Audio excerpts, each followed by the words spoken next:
జాతకంలో శని మహాదశ జరుగుతున్నా, ఏలినాటి శని జరుగుతున్నా, శని కొన్ని రాశుల్లో నీచపట్టిన శత్రుక్షేత్రాల్లో ఉన్నా ఏం జరుగుతుంది?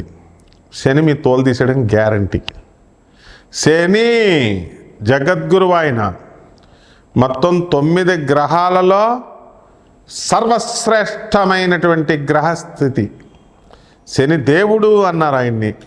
శని నీ ఫ్రెండ్ ఆయన. శనిగాడు పట్టుకున్నట్టు పట్టుకున్నారంటారు. అందరు తోలు తీసేస్తాడు అనమాట వరుసలో. ఎవడెవడైతే మోసాలు చేస్తాడో, ఎవడెవడైతే అవతలాడు పెళ్ళాలను ఎత్తుకుపోతాడో, ఎవడెవడైతే అవతలాళ్ళ స్థలాలు దొబ్బేస్తారో, మోసాలు, కపట అమాయకుల్ని మోసం చేసి, అబలాలని మోసం చేసి, తాంత్రిక సెక్స్లని, లేకపోతే ఈ పంచమకారాలని డబ్బులు దొబ్బేసి, లేకపోతే మామూలు ఫీల్డ్లో మీరేమైనా తక్కువ తిన్నారా నాయన ఐపీఎల్ పెట్టేసి చిట్టిపాటలు పెట్టి వ్యాపారాల్లో మోసాలు. మీరు జనాలను మోసం చేస్తారు కానీ అక్కడ శనిని చేయలేరు. శని అక్కడ చూస్తూ ఉంటాడు, అకౌంట్ రాస్తూ ఉంటాడు అనమాట. తర్వాత టైం చూసి బెల్ట్ తీస్తాడు. సాక్షాత్ పరమేశ్వరుడి యొక్క అవతారమైన మరొక రూపంలో వచ్చాడు ఆయన. ఒక సృష్టి క్రమాన్ని తయారు చేసినప్పుడు ఆ సృష్టి క్రమంలో ఆయన పరమేశ్వరుడిని కూడా వదలలేదు. వెళ్ళాడు పరమేశ్వరుడు. తండ్రి నేను పట్టుకుంటున్నాను అన్నాడు. బాబాయ్ నేను ఎట్లా రా నాయన నేను తప్పించుకోవడం అంటే అది కుదరదు. అంటే అందరినీ 7.5 సంవత్సరాలు పట్టుకోవాలి, కానీ నిన్ను 7.5 ఒక రోజు పట్టుకుంటాను, 24 అవర్స్ అంటాడు. సరే అసలు ఈ శనికి దొరకకూడదని వెళ్ళి మర్రి చెట్టు త్వరలో దాక్కుంటాడు, డ్రైనేజ్ పక్కన ఉన్న మర్రి చెట్టు త్వరలో. సాయంత్రం అయిపోయిన తర్వాత ఇంకా నన్ను శని వదిలేశాడు, పట్టుకోలేకపోయాడు అని సంతోషంగా బయటకు వస్తాడు. బయటకు రాగానే శని నువ్వు నన్ను పట్టుకోలేకపోయావు అంటాడు.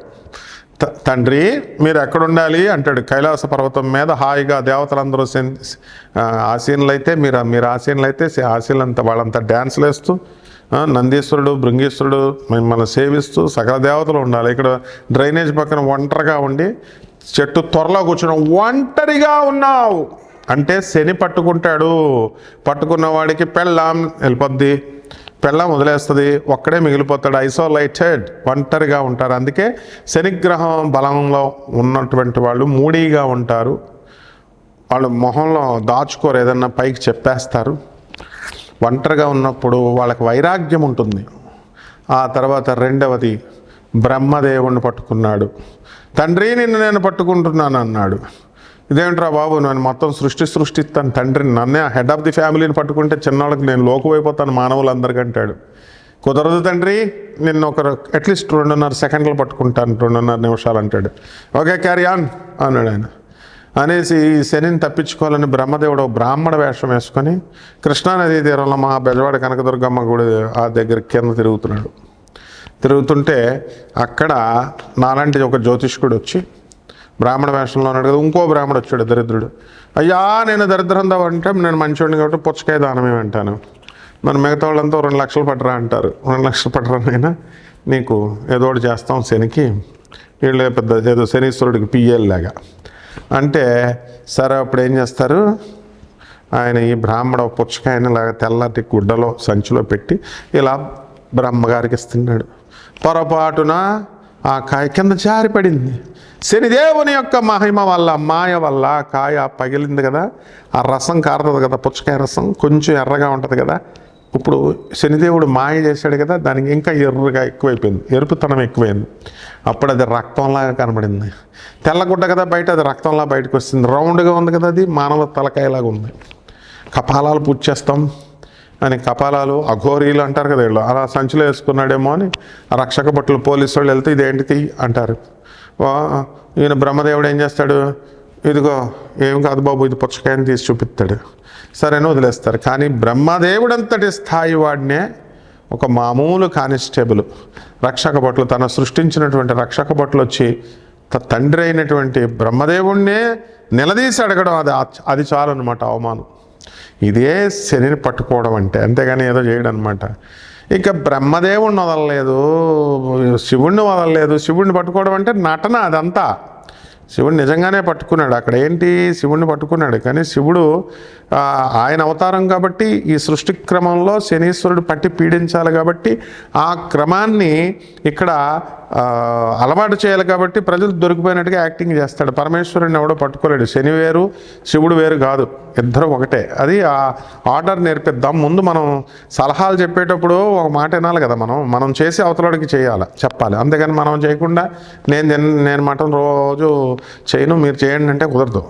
ఈశ్వరచంద్ర విద్యాసాగర్ అని బెంగాల్లో ఉంటాడు, మనందరికీ తెలుసు. ఆయన దగ్గరికి మొత్తం ఏదో బాబా గారి దగ్గరికి వస్తున్నట్టు భక్తులు అందరూ వచ్చేవారు.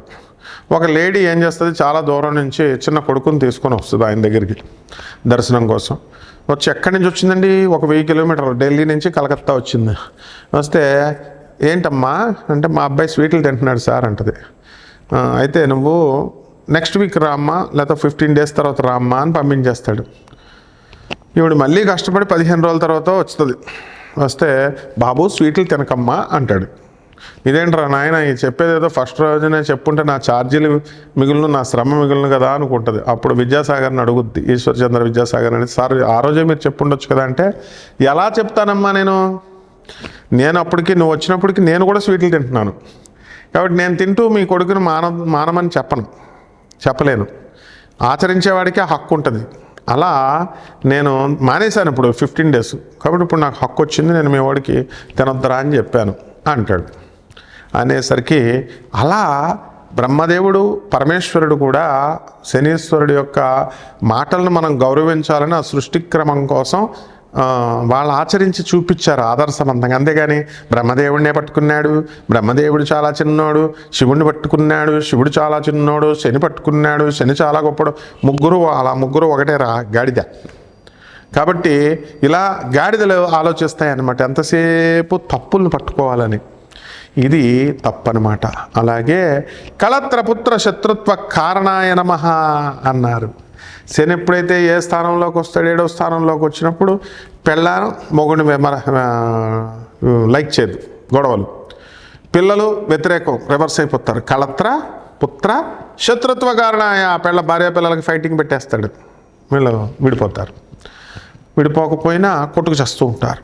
ఈ విధంగా ఈ యొక్క శనీశ్వరుడి యొక్క బలం, శని తులలో ఉన్నప్పుడు వచ్చస్థితి నిన్ను మహోన్నతుని చేసేస్తాడు, అపర కుబేరుని చేసేస్తాడు, కోటీశ్వరుని చేసేస్తాడు. ఎగ్జాంపుల్ నేను చూపిస్తున్నాను. Food fats fertilisers limited managing director Sushil Goenka మరి ఇన్ని లక్షల కోట్ల రూపాయలకి అధిపతి అయ్యాడంటే సౌత్ ఆఫ్రికాలో పెట్టాడు ఫ్యాక్టరీ. 3F అని కొట్టుకోండి గూగుల్లో. Food fats. మన ఫ్రెండ్ ఆయన ఇక్కడే మా హైదరాబాద్ ఆనంద్ మార్గ ఆశ్రమంకి వస్తాడు. మీరు కలవాలంటే ఆయన డైరెక్ట్ కలవచ్చు. Every second Sunday Saidabad colony హైదరాబాద్లో లక్ష్మీనగర్లో ఆనంద్ మార్గ స్కూల్ ఉంటుంది, అక్కడికి వస్తాడు ఆయన సత్సంగం. మామూలు తౌడు ఫ్యాక్టరీ రన్ చేసుకునేవాడు, తౌడెత్తుకునేవారు వాళ్ళు. అలాంటిది ఆయిల్ ఫ్యాక్టరీ. ఈ శని ఆయిల్కి ఇనుముకి స్క్రాప్ చెత్త, రోడ్ల మీద చెత్త ఏరుకునేవాడు, ఇనుమును కొనుక్కునేవాడు. లక్ష్మణ్ అని చెప్పి యూసఫ్గూడలో వెళ్ళి అడగండి. యూసఫ్గూడలో అక్కడ బాబాజీ హోటల్ దగ్గర వెంకటగిరి, ఆ యూసఫ్గూడ జంక్షన్లో ఏముంటుంది తెలుసా, 4 అంతస్తుల బిల్డింగ్. ఇప్పుడు కాదు, 20 ఏళ్ల క్రితం కొన్నాడు. రతన్ టాటా వీళ్ళందరూ కూడా శని అనుగ్రహిస్తే పైకి వచ్చిన వాళ్ళు వీళ్ళంతా. అంతే. శని పట్టుకుంటే దరిద్రులు అయిపోయిన వాళ్ళు కూడా బోళె మంది ఉన్నారు. ఒక అతను చూశాను నేను. అతను శుభ్రంగా 3 ఇల్లులు ఉండేవాడు కాదు, ఒక లారీ కొన్నాడు. లారీ కొని లారీని తీసుకెళ్తున్నాడు. ఎప్పుడు చూసినా ఆ లారీ, అరే బాబు నీకు శని పడదురా నాయన, అసలు కొనొద్దురా అని చెప్పాను. మన మాట లెక్క చేయలేదు. వాళ్ళ తర్వాత డ్రైవరు క్లీనరు ఇద్దరు రోజు రిపేర్ అనేవారు. ఆ పాత టైర్లు అనేవారు, కొత్త టైర్లు అనేవారు, ఇది అనేవారు, అది అనేవారు. మొత్తానికి 3 ఇల్లులు లేచిపోయినాయి. ఈ లారీ పిచ్చి పోలేదు. శని మహర్దశ పట్టుకున్నప్పుడు, శని ఏలినట్టు శని పట్టుకున్నప్పుడు వదలనివ్వడం మిమ్మల్ని మొత్తం తుడి చేస్తాడు. అదేవిధంగా పైకి లేపేటప్పుడు వద్దన్నా సరే ఐశ్వర్యం పుచ్చిపోయేలాగా చేసి కుప్పలు డబ్బులు ఇస్తాడు. కాబట్టి అంతేగాని శని 3 ఇంట్లో 6 ఇంట్లో 5 ఇంట్లో ఏదో యూట్యూబుల్లో చెప్పే జ్యోతిష్కులు ఉన్నారు, కపడ జ్యోతిష్కులు. వీళ్ళు చెప్పేసిన దాన్ని బట్టి ప్రజలే పండితులు అయిపోయారు. మీరంతా అదే శని 3లో ఇదివరకు ఎలా అడిగేవారు, గురువుగారు జాతకం చూడండి బాబు అని అడిగేవారు. దగ్గరకు వచ్చి పళ్ళో ఫలమో తీసుకొచ్చి మా గురువుల దగ్గరికి మేము వెళ్ళేవాళ్ళం, ఇలా కూర్చునేవాళ్ళం. ఆయన వారమన్నా నెలన్నా గురువుగారు రాశారండి అని వెళ్ళేవాళ్ళం. ఇప్పుడు అంతా ఫోను. మీరు మహారాణులు మహారాజులు ఫోన్లో చెప్పాలి. అది కూడా మీరు జస్ట్ మన యూట్యూబ్ చూడగానే ఇన్స్పిరేషన్ మూడ్ వచ్చేద్ది అప్పుడే అనమాట. మళ్ళీ మర్నాడు ఉండదు ఆ మూడు చెప్పేయాలి. అంటే మీరు చెప్పినప్పుడు డేట్ ఆఫ్ బర్త్ ఏమండి నాది పేరు అనురాధ నక్షత్రం, 2వ పాదం, వృశ్చిక రాశి, శని 3వ ఇంట్లో ఉన్నాడు. ఇంక నేను ఎందుకురా మీరు చెప్తుంటే, ప్లస్ మీరు చెప్పేస్తుంటే డేట్ ఆఫ్ బర్త్ నేను రాసేసుకోవాలి. నా పెన్న దగ్గర ఉంటుందా? నేను బస్సులో ఉంటానో, క్లాసులో ఉంటానో, పూజలో ఉంటానో, బయట ఉంటానో, ఇంకేం లేదా? ఆ 3 అక్కడ వరకేనా అంటే అప్పుడు మేము ఫోన్ ఎత్తకపోతే వేరే జ్యోతిష్కుడు టిపుక్మని ఇలాంటి వాళ్ళందరినీ పట్టేసుకుంటాడు శని. రకరకాల వాళ్ళ జ్యోతిష్కులు, విద్య లేనటువంటి వాళ్ళు చెప్పేటటువంటి జాతకాలు విన్నా, శాస్త్రం తెలియనటువంటి వాళ్ళ జాతకాలు విన్నా శని పట్టేసుకుంటాడు. అంటే అశాస్త్రీయమైన పనులు, అవైదికమైన పనులు, నిషిద్ధమైన పనులు, నిషిద్ధమైన పూజలు చేసే వాళ్ళని శని పట్టేసుకుంటాడు. అబ్బాయి ఆనందంగా ఉందండి, మాకు షార్ట్ కట్ మెథడ్ వచ్చిందండి. కామాఖ్యాదేవి అండి, కామాఖ్యాదేవి పంచమకారాలండి, అక్కడ మేకని, కోడిని, పావురాన్ని, కోడిని బలిచ్చేశారండి. ఒకత నా శిష్యురాలు ఉంది, మొగుడు వదిలేశాడు. నేను అమావాస్య అండి నా పూజ చేసేస్తున్నానండి, హోమాలు చేసేస్తున్నాడండి గడ్డాన్నారం దగ్గర అంటాడు. దాని ఫ్రెండ్ అది నగ్న పూజలు చేయించేసుకుంటుందండి, ఎవడో రాజమండ్రి నుంచి వచ్చేస్తున్నాడండి అంటది ఒకడు. ఇలా ఇంకొకళ్ళు గట్కేసర్ దగ్గరట పీఠం పెట్టేసాడంటే ఎవరో రెడ్డి, అక్కడ వెళ్ళిపోతున్నామండి, బగలాముఖి అండి పీఠం, వారాహి పీఠం ఇవన్నమాట. అన్నీ చేసేసాడు. అమ్మ నీ మొగుడు వస్తాడా? ఇప్పుడు కూడా రాలేదనమాట, ఇప్పటికి 5 సంవత్సరాలు అయింది. అది అంటే ఈ యొక్క శని మిమ్మల్ని పట్టుకున్నప్పుడు శనిదేవుడి మీద ఎంత అప్రాచ్యపు వెధవలు, చండాలపు రాస్కెల్స్ వాళ్ళు, ఆ గాడిదలు వీళ్ళందరినీ శని పట్టేసుకుని పొయ్యేగాలాలు వచ్చేసి పోయారు కూడాను. ఎరా మీరంతా శనిని అభిషేకం చేస్తే మీకు కాళ్ళు కడుక్కోవాలా? తర్వాత శని అంటే ఏమనుకుంటున్నారు అసలు మీరు చేసిన పాపాలకి మీరు శనీశ్వరుడి గుడికి వెళ్ళి ఆయనకి అభిషేకం చేస్తానని చెప్పి అభిషేకం చేసి నోరు మూసుకొని ఇంటికి రాకుండా ఆడెవడో పంతులు గొట్టంగాడు చెప్పాడు, చదువురాని పంతులు అని చెప్పి వాడు బట్టలు వదిలేసి తలంటి స్నానం చేసేసి పాత బట్టలు, అక్కడ ఏడు చచ్చిపోయిన వాళ్ళు శవాల దగ్గరికి వెళ్తామని చూడు శ్మశానానికి, అలా బట్టలు వదిలేసి వెనక్కి తిరిగి చూడకుండా ఏదో శనీశ్వరుడు మిమ్మల్ని పట్టేసుకుంటాడా? ఏమన్నంటే నా స్టూడెంట్ ఒక ఉంది, ఎండి చదివింది గాడిద, ఎందుకు ఎంబీబీఎస్ ఎండి చదివింది, నెగిటివ్ వైబ్రేషన్ వచ్చేస్తుంది కూడా మళ్ళీ కడుక్కోపోతే అంది. 37 సంవత్సరాలైనా గాడిదకి ఇంకా పెళ్లి కాలే, చేసుకోదు. శని పట్టేసుకుంటాడు. శని అంటే ఒక జగద్గురువు, గుర్తుపెట్టుకోండి. ఆ శని కొన్ని స్థానాల్లో ఉన్నప్పుడు ఏలినాటి శనిలో కూడా కొన్ని స్థానాల్లో మేలు చేస్తాడు. ఎవడంటే మెంటల్గాళ్ళలాగా ఈ జ్యోతిష్కుడు ఏం చెప్పాడు, ఆ జ్యోతిష్కుడు ఏం చెప్పాడు, ఈ పంతులు ఏం చెప్పాడు, మీకు ఒక గురువు సరిపోడా? ఆ ఊర్లో పంతులు, ఈ ఊర్లో పంతులు, వీళ్ళ దగ్గర అంటే మిమ్మల్ని పొగుడుతూ మీరు ఇచ్చే డబ్బుల కోసం మేము పొగుడుతూ చెప్పాలా? అందుకే మేము ఫీజులు తీసుకోం, డబ్బులు తీసుకోను ఆయన. అలాగనంటే ఒక రాత్రి 2 గంటలకు కొట్టింది ఒక ఆమె. 24/7 అన్నారు కదండి, 24/7 అవర్స్, రాత్రి 2ంటికి ఆ తల్లి ఎత్తాం. అయినా సరే యాస్ మాట అంటే మాట, 24/7 సర్వీసెస్ ఎత్తాం. ఇంకోటి వచ్చాడు, డబ్బులు వద్దన్నారు కదండి. నాన్ కమర్షియల్ అంటే ఏంట్రా? వీళ్ళకలా 20,000 దోచేయకుండా, 10,000 దోచేయకుండా ఏదో అనాథ పిల్లలకు భోజనం పెట్టండిరా, మా ఆనందమరి స్వామీజీలకి ఎంతో కొంత భిక్ష వండరా, డొనేషన్ వండరా అంటే అది కూడా ఇవ్వడు. ఒక డాక్టర్, ఒక గాడిదిగాడు, ఆ డబ్బులు అడిగేసరికి ఆడు పరారు. అమెరికాలో 10 కోట్లు ఇల్లు కట్టింది ఒక గాడిద ముండ, అది ₹1 ఇవ్వలేదు.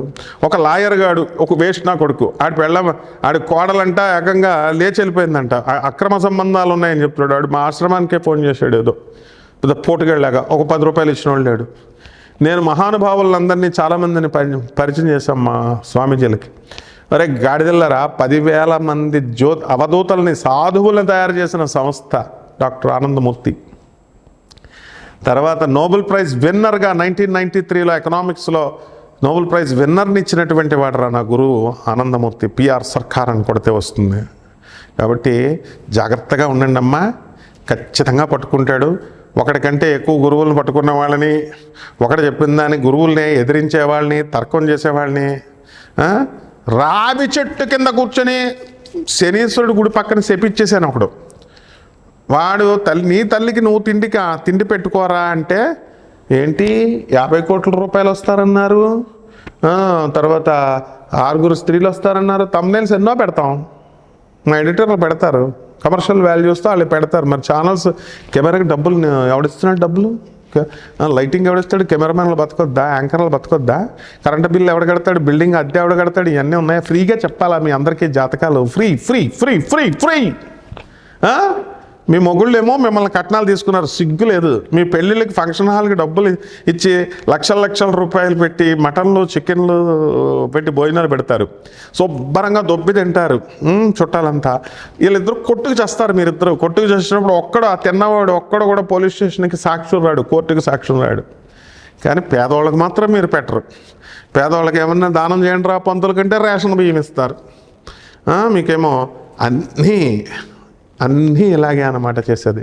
ఇటువంటి వాళ్ళందరినీ శనీశ్వరుడు కౌంట్లు వేసి పచ్చడి దంచవే మేనత్త మొగుడా మేనత్త కొడుక అని మా మంగమ్మ సోదరులు మా బాలకృష్ణ మా బాలయ్య బాబు పడాడు కదా, అట్లా దంచుతాడు అన్నమాట. కంగారు పడకండి, మనం తెలుసుకుందాం. ఇంకా వివరాల కోసం నాకు ఫోన్ చేయండి. ఉన్నారా? మీకు ఏం డౌట్స్ ఉన్నా ఏం పర్లేదు, స్ట్రిక్ట్గా ఉండాలా, డిసిప్లిన్ ఉండాలి నా దగ్గర. లేకపోతే నేను ఏం చేయను, నేను శనీశ్వరుడికి అప్పచెప్పేస్తాను అంతే. ఈ ద్వాదశ జ్యోతిర్లింగాలు ఎలా, అదంతా పరమేశ్వరుడు శివుడివే, అవే శనీశ్వరుడి క్షేత్రాలు. ఈ ద్వాదశ రాశుల వారికి ఏ విధంగా ఉందో మనం ఈ నెలలో డిసెంబర్ నెలలో అలాగే రానున్న సంవత్సరంలో నేను విడివిడిగా ఒక్కొక్క రాశి వారికి చెప్తున్నాను, చూసి ఎంజాయ్ చేయండి. వృశ్చిక రాశి వారికి ఈ డిసెంబర్ నెల అలాగే 2025 సంవత్సరంలో మొత్తం సంవత్సరం అంతా కూడా బ్రహ్మాండంగా ఉల్లాసంగా జరుగుతుంది. పాత బాయ్ ఫ్రెండ్స్ని వదిలేసి కొత్త బాయ్ ఫ్రెండ్స్ని, కొత్త గర్ల్ ఫ్రెండ్స్తో మీరు తిరగడం అనేటటువంటిది ప్రారంభిస్తారు. వృత్తి వ్యాపార ఉద్యోగ విషయాల దగ్గరికి వచ్చేసరికి బ్రహ్మాండంగా ఉంటుంది. మరి జీతబత్యాలు అనేటటువంటివి బాగా పెరుగుతాయి వృశ్చిక రాశి వారికి. తర్వాత మే నెల తర్వాత అసలైనటువంటి అప్పుల బాధలు ఇలాంటివన్నీ కూడా రావడం జరుగుతాయి. మీరు అప్పు ఇచ్చినటువంటి వాళ్ళు మీకు తిరిగి అప్పు ఇవ్వకపోవడం వల్ల కాస్త మనస్సు అశాంతి అవడం అనేటటువంటిది జరుగుతాయి. కాబట్టి ఈ రకంగా ఈ యొక్క ఈ వృశ్చిక రాశి వారికి ఎస్కేప్, అందరితో ఫోన్లు బ్రహ్మాండంగా కనబడిన వాళ్ళతో అందరితో ఫోన్ చేయడమే ఆలస్యం కింద మాట్లాడడం జరుగుతుంది. పిల్లలతో పోటీపడి అలంకారాలు చేసుకోవడం వల్ల పిల్లలు ఎలా ఉన్నా మరి ఈ తల్లుల్ని మరి వీళ్ళంతా కూడా ఈ బ్యూటీ మీద ఎక్కువ శ్రద్ధ పెట్టడం జరుగుతుంది. దీనివల్ల ఇతరులు మీ పట్ల ఆకర్షితులు అవడానికి అవకాశాలు ఉంటాయి. కాబట్టి ఎవరైతే ఈ యొక్క వృశ్చిక రాశి వారు ఉన్నారో మరి అటువంటి వాళ్ళంతా కూడా యాక్టివ్గా మీ పనులు మీరు పూర్తి చేసుకోవడము, అలాగే కొత్త వాళ్ళతో మీరు పరిచయాలు పెంచుకోవడము, ముందుకు వెళ్ళడం జరుగుతుంది. మీ తండ్రి గారి మాటలు వినకపోవడం వల్ల మీరు నష్టపోయారు అనేటటువంటి విషయాన్ని వృశ్చిక రాశి వారు ఆలస్యంగా మీరు తెలుసుకోవడం అనేటటువంటిది జరుగుతుంది. కాబట్టి ఈ యొక్క వృశ్చిక రాశిలో ఉన్నటువంటి వాళ్ళు మరి అర్ధాష్టమ రాహు మరి పంచమ శనిగ్రహ ప్రభావాలు మే తర్వాత జరుగుతాయి. అలాగే ఇప్పుడు ప్రజెంట్ పంచమ రాహువు మరి అర్ధాష్టమ శనిగ్రహ ప్రభావాల వలన ఈ వృశ్చిక రాశి వారంతా కూడా బ్రహ్మాండంగా ఉండడం జరుగుతుంది. బ్యాంకు లోన్ల కోసం ఇళ్ళకు మీరు తనఖాలు పెట్టి మరి బ్యాంక్ లోన్స్ కోసం వెళ్ళినటువంటి వాళ్ళందరికీ కూడా లోన్లు శాంక్షన్ అయిపోవడం జరుగుతాయి. అధిక వడ్డీ అయినా సరే మీరు లెక్క చేయకుండా మీరు అప్పులు చేసేయడంలో దిట్ట కింద, అలాగే వచ్చినటువంటి డబ్బునంతటినీ కూడా మీరు అంతా కూడా ఖర్చు పెట్టేసేయడం అనేటటువంటిది జరుగుతుంది.